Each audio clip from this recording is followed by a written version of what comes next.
एक ग्रंथ से मैं ये फिर से टॉपिक लेके आया हूँ आपके लिए।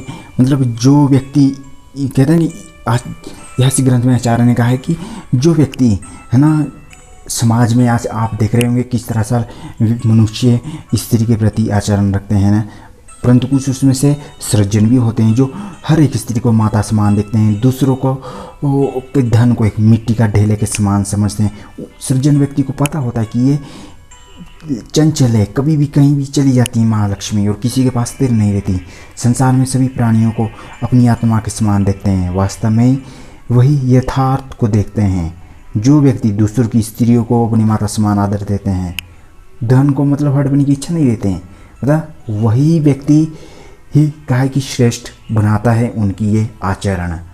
तो इसलिए बुद्धिमान व्यक्ति का एक प्रतीक होता है। क्या इससे पहले आपको ये पता था? मित्रों, अगर नहीं पता था तो इसे आचरण में ज़रूर लाएं।